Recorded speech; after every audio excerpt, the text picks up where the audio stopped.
usuário, ela fecha a plataforma, não abre de novo, tive que reiniciar o PC, uma função, meu. Que doideira. Estão aí todos? Posso começar? É muito. Mas enfim.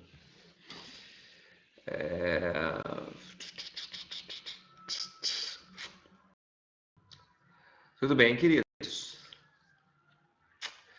Amores da minha vida, seguinte. Nós temos a lista 5, tá? Eu vou passar um tema para vocês de alfabetização também. A persistência da alfabetização na sociedade brasileira. Tá? Esse tema, ele é um tema regular, não é da lista, mas é um tema. Então vocês vão ter a lista, que possivelmente a lista 5 ela tá por aí, tá indo, né? Em algum momento chega o tema para vocês. E esse tema de aula, tá bem? Continuem escrevendo, eu estou com as redações. Essa semana eu não olhei as redações ainda, vou olhar só na semana que vem, porque enfim, né, nós estamos na sexta-feira. Tá bem, queridos? Hoje, deixa eu atualizar com vocês. A última aula nós vimos. Sim, a proposta toda já está com a Ti e ela vai mandar para vocês em algum momento, tá? Não tem como fazer sem proposta, né? Queridos, semana passada a gente viu planejamento.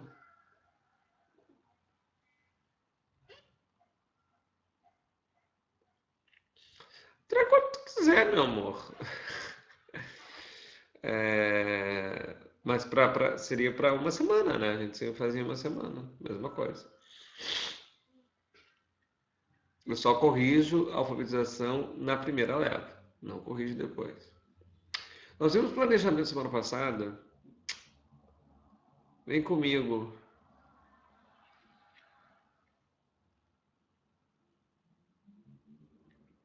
Alguém me responda se nós vimos planejamento semana passada. Eu creio que sim.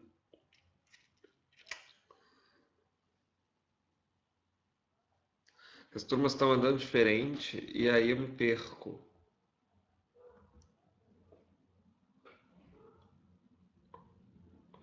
Muito obrigado pela resposta.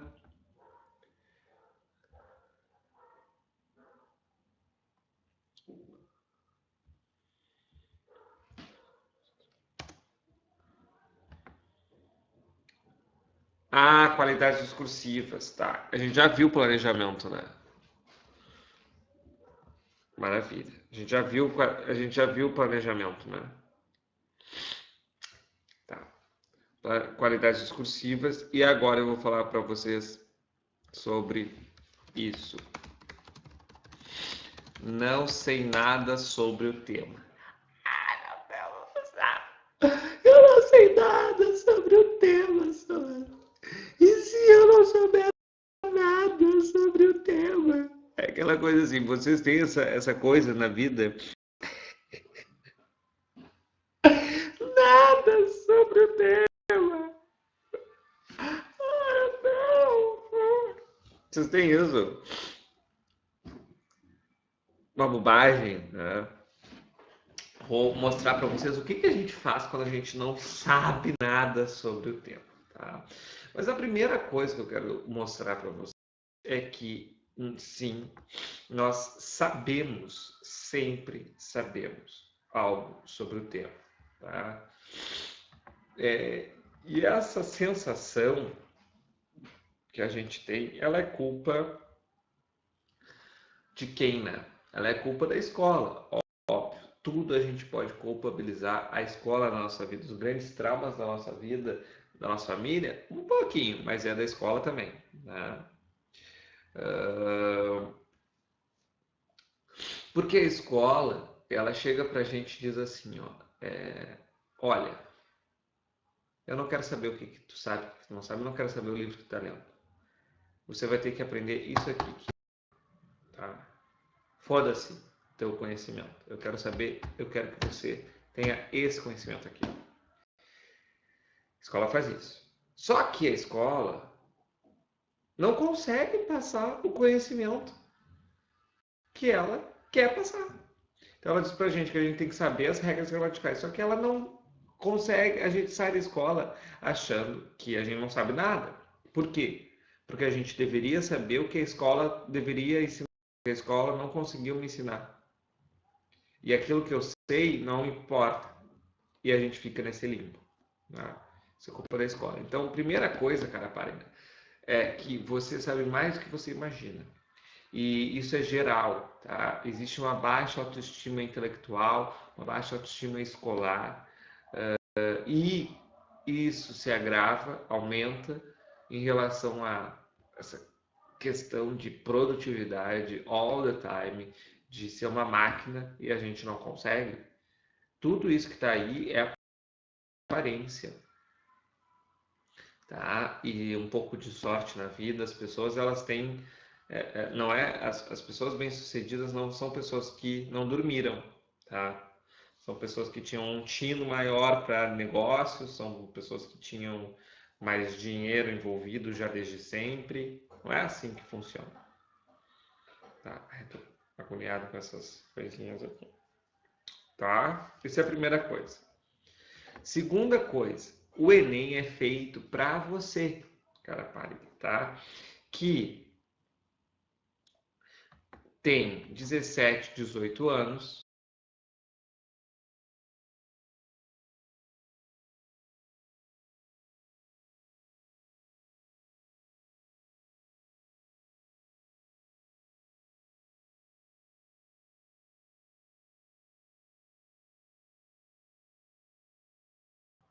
Sério, eu tô muito irritado com essa plataforma, muito irritado hoje com essa. Então, o Enem é feito para você que tem 17, 18 anos,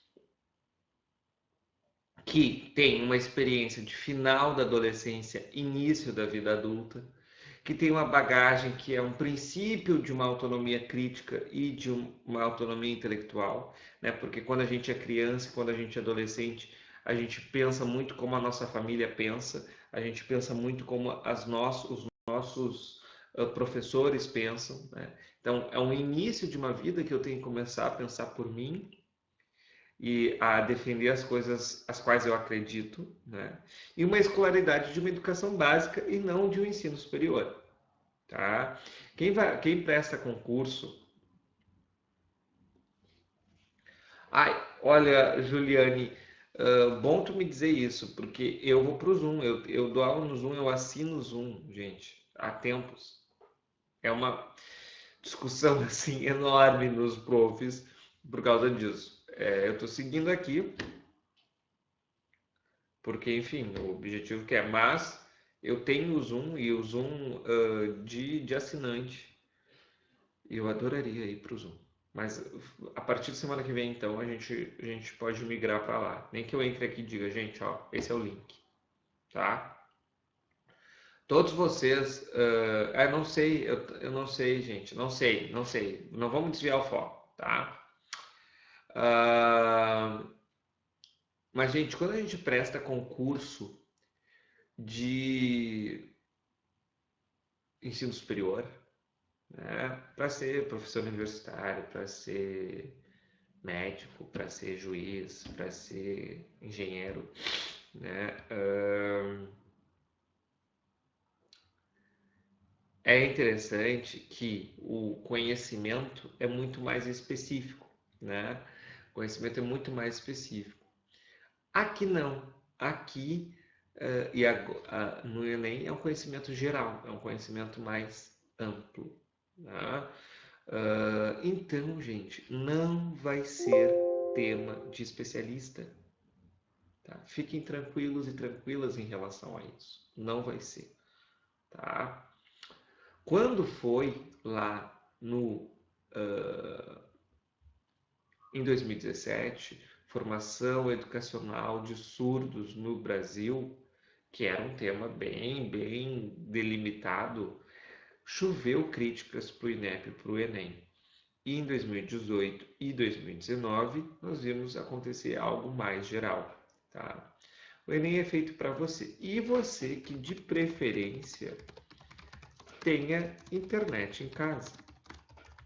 Tá? Porque a gente pensa assim, bom, o cinema é uma coisa muito tranquila, né, da gente estudar, mais ou menos, porque se é concentrado nos grandes centros urbanos, muita gente não tem acesso.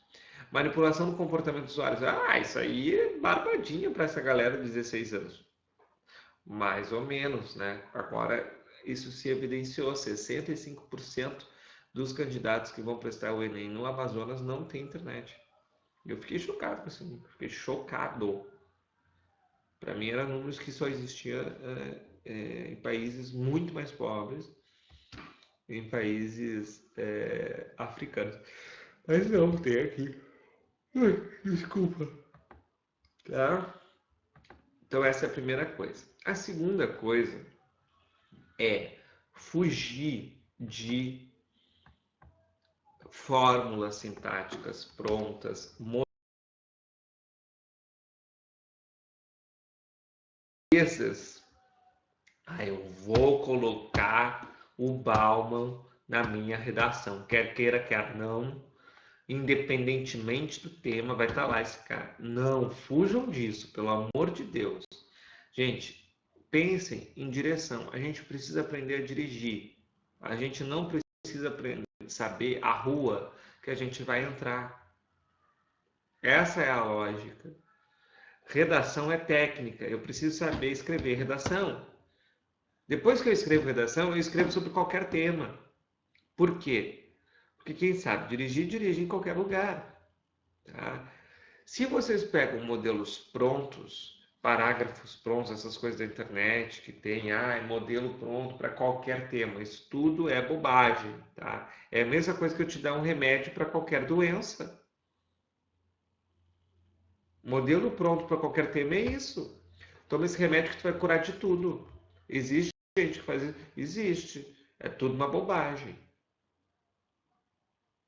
Não serve modelo pronto para qualquer tema. Tanto é que as redações nota 1000, elas não são modelos prontos. Se a gente for pegar redação nota 1000, é sempre gente que é modelo pronto de si mesmo. Seja modelo pronto de si mesmo. Faça você o modelo para ele ser modelo para as outras pessoas, tá? Mas SOR, eu não consigo. SOR, eu gosto muito de modelos e isso me ajuda. Beleza, faça, tá? Mas entenda que modelos prontos são muletas para que um dia você caminhe sozinho. Não importa, Daniele, lá na hora da prova, você não vai fazer o modelo pronto. Não. Pode se basear em um? Pode se basear, mas entendendo que é uma ferramenta do processo para que eu consiga, então, aprender a escrever. É uma ajuda, sim, é uma ajuda. Ajuda um pouco, sim, ajuda um pouco. Mas eu quero que vocês cheguem na hora da prova sem precisar dessa ajuda. Essa é a lógica. Entender que é uma muleta. Tu está tirando 940 com muleta, Daniele. Eu quero que tu tire 940 sem muleta. Porque quando eu tiro 940 sem muleta, os 940 estão aqui, na minha cabeça. Se eu não encontrar a muleta na hora da prova, me fudi, entendeu? Essa é a moral. Beleza. A outra coisa é entender que o Enem não quer saber se você sabe sobre o tema. Ele não quer saber isso. O Enem quer saber se você sabe argumentar, defender as suas ideias. Isso que o Enem quer saber. De novo, o Enem quer saber se você sabe argumentar. O Enem não quer saber se você sabe sobre o tema. Gente, a gente argumenta na vida tudo, né? A gente quer tirar o participante do Big Brother, a gente argumenta por quê? A gente argumenta que a comida tá boa e tá ruim. A gente argumenta que, sei lá, a gente argumenta tudo, tudo. Está produzindo um story, qualquer coisinha a gente está fazendo um textinho para o Facebook, né? Então, é uma questão de argumentação. Quem vai argumentar melhor ou quem vai argumentar pior. Quando eu argumento, gente, eu consigo argumentar por que que eu quero trocar o piso do meu quarto. Essa é a questão. Vocês não precisam ser especialistas do tema. Vocês precisam saber argumentar. O tema é óbvio, preciso escrever sobre alguma coisa, certo? E vocês vão saber minimamente sobre o tema, óbvio. Vocês vão saber minimamente sobre o tema, vocês vão saber. Não vai ser lá a plantação de batatas da Indonésia.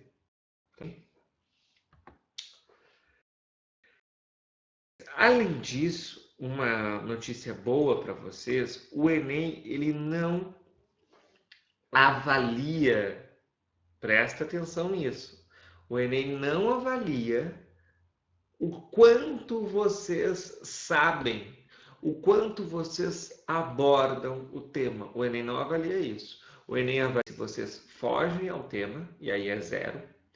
Se vocês tangenciam o tema, e aí vocês perdem 40 pontos na 2. Ou se vocês abordam o tema. Só tem 3 níveis na grade do Enem de abordagem do tema: fuga, tangência e abordagem completa. Não tem assim, tipo, falou pouco do tema, 80 pontos. Abordou, né, uma abordagem incompleta do tema. Sabe pouco, raso. Não tem nada disso. Se eu citei todas as palavras do tema, se eu levei lá democratização, acesso, cinema, Brasil, eu vou necessariamente já ter uma abordagem completa. Eu já tenho 80 pontos na 2. Eu não fugi nem tangenciei.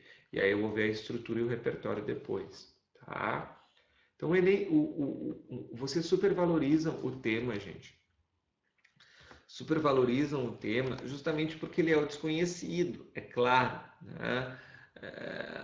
Mas o tema é só uma coisinha e ele nem é muito avaliado.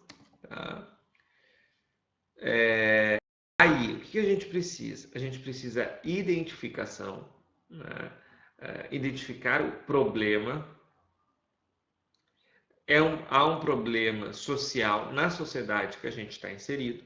Então, nós temos 3 passos, tá? Perceber,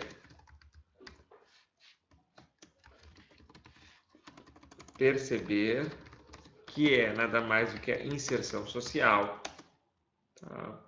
Refletir, que é o senso crítico, e propor, que é a cidadania. Então, eu olho o tema, existe um problema, eu olho o tema e identifico o problema. Existe um problema na sociedade que eu estou inserido. Tá? Agora eu vou refletir sobre esse problema, por que acontece, quais são as dinâmicas, né, desse problema social. Então aqui eu vou ter um senso crítico, quem são os culpados, o que pode ser feito, etc, etc. Depois eu vou, e é a minha argumentação, depois eu vou propor, proposta de intervenção. Como é que eu posso tentar melhorar esse problema? Por quê? Porque o Enem quer cidadania, o Enem quer que vocês sejam cidadãos, né? Um olhar cidadão. Certo?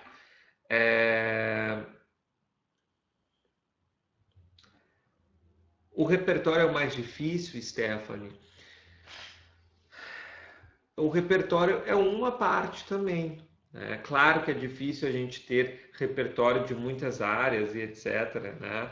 Mas a gente é vestibulando, então a gente tem que ter, né?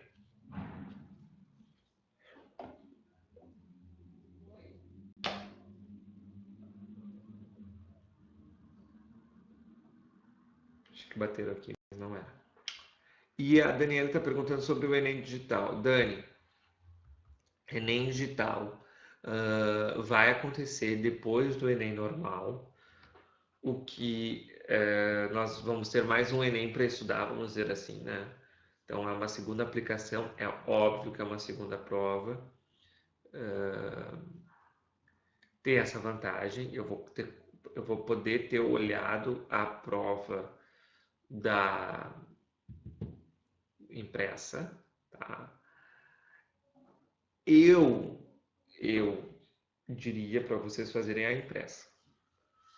Por quê? Porque esse governo, gente, nem a impressa eles conseguem fazer direito, né? O Enem sempre teve, em outros governos também teve problemas. Então, foi o pior Enem da história esse, porque a gente teve problema de nota, isso é muito grave, né? Ah, mas seguro digital, não sei. A gente não tem base nenhuma. Então deixem as cobaias serem outras pessoas. Eu penso isso, sabe? Eu, por exemplo, acho que vou fazer o Enem digital, tá? Mas eu tô brincando lá, né? Então, para mim não importa. Eu quero mais ver como é que é mesmo. Agora, para vocês, vestibulandos, medicina, que estão tirando a vida para isso, eu não arriscaria o Enem digital. Eu não seria cobaia do Ventral. É tipo isso, sabe? Pode ser muito certo, gente. Pode ser muito do caralho. Só que pode não ser, a gente não sabe essa questão. Lidar com o mais desconhecido ainda. Esse é o problema, tá? E a redação do Enem digital é uma redação escrita à mão também, tá? A redação segue igual, tá? Beleza.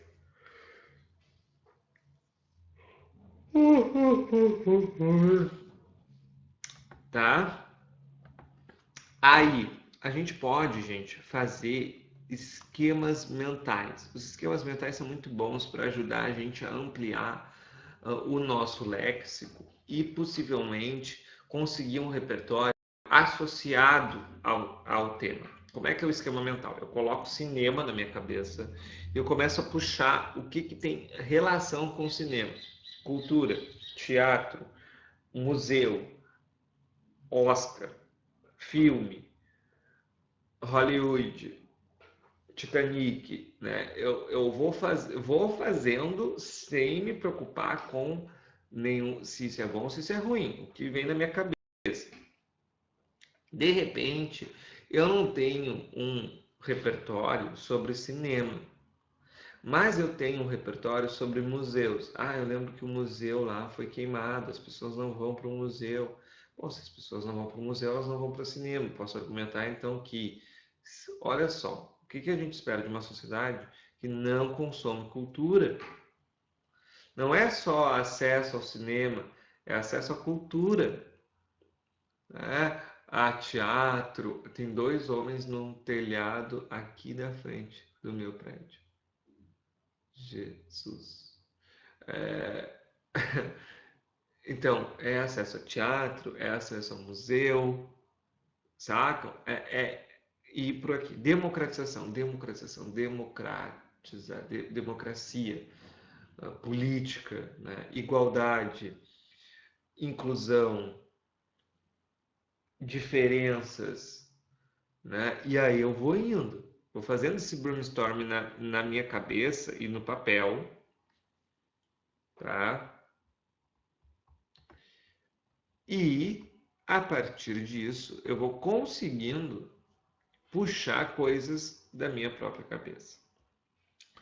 Por fim, a gente tem os super tópicos que eu chamo. Os super tópicos nada mais são do que áreas do conhecimento. Eu gosto de alguns específicos, tá? Educação, cultura, saúde, segurança, trabalho, meio ambiente, minorias.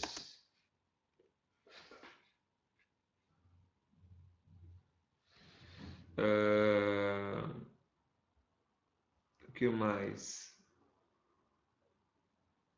Tecnologia, muito, muito importante, tecnologia. O Enem ama esse super top. Então eu penso assim, tipo, eu não sei sobre manipulação do comportamento do usuário pelo controle de dados. Eu não sei nada, não sei nada. Mas eu sei sobre o tempo que as pessoas passam na internet. Entende? Eu vou pegando informações, gente, que podem encaixar em vários temas, não em todos os temas. Mas, por exemplo, educação. Aí eu pego lá que um tema, uma fonte lá do IBGE, da PNAD contínua, dizendo que 40% dos brasileiros com mais de 25 anos não têm ensino fundamental. Então, eu tenho essa informação, porque eu estudei por áreas do conhecimento. 40% dos brasileiros com mais de 25 anos não têm ensino fundamental completo. Aí caiu lá a formação educacional de surdos. Eu não sei sobre isso, mas eu posso dizer isso. Opa, só um pouquinho. Nós precisamos de uma formação educacional no Brasil. Os surdos é uma das situações, porque a educação mostra, de acordo com o IBGE, que 40% não tem ensino fundamental. Os surdos, inclusive. Então, eu não posso esquecer do tema. Eu tenho sempre que puxar, sempre que relacionar o tema. Entende? Mas eu posso trazer um argumento mais geral, um repertório mais geral em relação àquela área. Cinema, mesma coisa. Se eu pego cultura, eu vou ter um monte de informação sobre, por exemplo, PIB da cultura é 0,3, 0,2. Quanto de dinheiro é destinado à cultura? Cultura nem mais ministério uma secretaria especial e que não tem nem secretária, né? Então eu vou problematizando as grandes áreas para fechar no tema. E eu posso fechar no tema com os textos de apoio, né? Os textos de apoio, eles servem para isso. A história, eu tenho medo de usar os textos de apoio. Tira esse medo, cara. Não precisa ter medo do texto de apoio. Texto de apoio.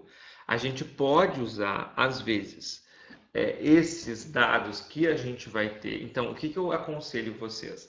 A puxarem aí um arquivo no PC, quem é do PC, a pegar um caderno só para isso, para trazer informações das áreas do conhecimento, né? No final aqui, quando eu fiz a minha apostila, eu trouxe dados mais gerais do Brasil atual. Então eu peguei lá vários dados de jornal de 2019. Tá? Então, por exemplo, na contramão da tendência mundial, a taxa de suicídio aumenta 7% no Brasil em 6 anos. Isso pode ser em suicídio, mas pode ser em depressão, isso pode ser em saúde mental, pode ser em saúde pública, pode ser até em economia nacional, né? Mais de 9 milhões de crianças e adolescentes de até 14 anos vivem em extrema pobreza no Brasil. Então, isso eu posso trabalhar em diversos temas, de evasão escolar, de alfabetização, de desigualdade social, né? De, enfim, trabalho infantil. Tá? Brasil registra uma morte por homofobia a cada 23 horas. É mais por homofobia, mas pode trabalhar em outro preconceito, posso relacionar, entende? É isso que eu quero que você... Extrema pobreza sobe, Brasil já soma 13 milhões de miseráveis. 24% das famílias vivem com R$ 1.245 mensais em média. Gente, é muito pouco. Se é uma família de 2 pessoas, já é pouco. Imagina se é de 5, 6. Mas enfim, tem várias coisas. E vocês podem fazer isso com vocês. Isso são exemplos que eu trouxe. Mas vocês podem fazer isso com vocês. Essa é a moral. Então, eu pego lá um caderno e coloco educação. E aí eu vou trabalhar dados da educação. Não só dados. Quem é que eu posso trazer na educação? Pierre Bourdieu, Michel Foucault, Paulo Freire, E aí eu vou pegando as citações na internet, vou puxando o que o professor disse e vai indo. Meio ambiente. Quem são as grandes referências em meio ambiente? Quem são as grandes referências na saúde? Ah, saúde é legal trazer o Drauzio Varela, tá? E aí vai indo. Aí, texto de apoio. Os textos de apoio, gente, eles estão ali para ajudar vocês. Vocês têm que pensar o texto de apoio como a redação da banca. A banca preparou isso para vocês com carinho. Não ignorem. Não ignorem os textos de apoio, tá? Perde esse medo de usar. O INEP entende, é próprio isso do gênero, gente. A gente viu gênero e tipologia. O gênero redação escolar tem como propriedade esse auxílio. O INEP entende que a gente não se preparou para escrever e ele fornece substância para que a gente consiga argumentar. Agora, algumas coisas do texto de apoio. Você pode usar, você não pode copiar e você precisa ir além. Ou seja, eu não posso copiar. Copiar, que eu digo, é a frase, não é o número. O número está ali, eu tenho que usar. Se 11% dos brasileiros no Brasil tem cinema, 11%. Não vou dizer 89% não tem cinema. Não é isso. Eu posso usar 11% não tem cinema. Só que eu não posso copiar a frase, a estrutura sintática que está ali. Isso eu não posso copiar. Eu posso usar os dados. Os dados estão ali para serem usados. Só que eu não posso usar só os dados. Eu preciso ter repertório externo. Eu não posso usar só os dados, porque aí eu fico no 120. Eu quero 160 ou 200. Né? De preferência 200. Para eu ter 200, eu preciso trazer um repertório que não está nos textos de apoio. Isso é importante. Mas eu posso usar os textos de apoio. Tá? E, gente, para terminar, pensar que existem outras competências. Essa é só a 2. Então, se eu me complicar em relação a repertório e tema, o repertório só envolve a 2. Tá? Então, se a gente ainda assim se mantiver inseguro depois de tudo isso, a gente precisa se agarrar nas outras competências. Ou seja, cuidar muito bem a minha gramática, usar e abusar das conjunções, né? Atenção máxima à proposta de intervenção para eu não perder 40 pontos ali, para eu ter os meus 200 com 5 elementos. Né? E o mais importante, o que mais pode ser prejudicado por causa do tema e por causa do repertório, da falta de repertório, é a argumentação. Para eu tentar blindar isso o máximo, o que vai acontecer se eu não tiver repertório? Imagens, concretude, qualidade discursiva. Né? Então, concretude, muita imagem, muita imagem, muita imagem, muita imagem. Exemplos, desenvolvam as informações, mesmo que você não tenha muito repertório, para isso ficar claro. Né? Exemplos, analogias, para que vocês tenham uma argumentação mais sólida, mesmo sem os pilares. Né? Vocês conseguem fortalecer isso. É óbvio, ela não vai ficar firme, mas ela pode balançar assim ou ela pode balançar assim só. Né? Então, exemplos. Usar e abusar das imagens. Tá bem, gente? Preciso sair, que tá chegando um outro prof, muito possivelmente. Dúvidas?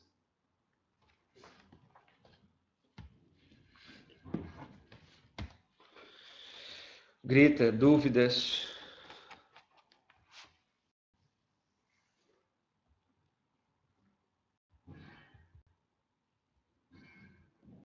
Por enquanto não. Então tá, meus amores. Prof, sim, E essas citações, Nicole, divididas pelos supertópicos, divididas pelas áreas de conhecimento, junto com os dados estatísticos, junto com fatos históricos. Então, marcos históricos da educação, marcos históricos da saúde, revolta da vacina, né? Coisas desta ordem, separadinhas. E é claro, né? Eu preciso reter. Não adianta eu escrever lá, deixar na gaveta e nunca mais. Eu preciso, uma vez por semana, ler isso, ler em voz alta. Isso vai ficando na minha cabeça. Vocês precisam ampliar repertório, gente. Tá? Vocês precisam ampliar repertório. Se a escola não deu, vocês precisam ir atrás. Tá bem, amores? Beijo para vocês. Se cuidem, tá? Gente, eu acho que isso vai longe, hein? Eu não estou nem um pouco otimista. Aqui no Rio Grande do Sul a gente está razoavelmente bem, mas isso quer dizer que o pico nem começou, né? A gente vai sofrer em algum momento, mas... Então, e vai ter Enem, né? Vai ter Enem. Aí tem umas coisas do tipo, eu até vou escrever um pouco isso se der tempo hoje para postar. Mas tipo, essa coisa do Adia Enem, tá, é válido. Eu sou favorável para o Adia Enem. Mas tudo bem. O Enem adia em 1 mês, 2. E aí? Desigualdade continua, entendeu? O problema não é esse. Infelizmente, o problema é um problema muito maior, muito macro, estrutural, né? De um Brasil, de dois Brasis, né? De dois Brasis, de um Brasil que está no norte, nordeste, e um Brasil que está aqui no sul e sudeste, né? Está muito claro isso, a pandemia está mostrando os números de uma maneira muito, muito evidente.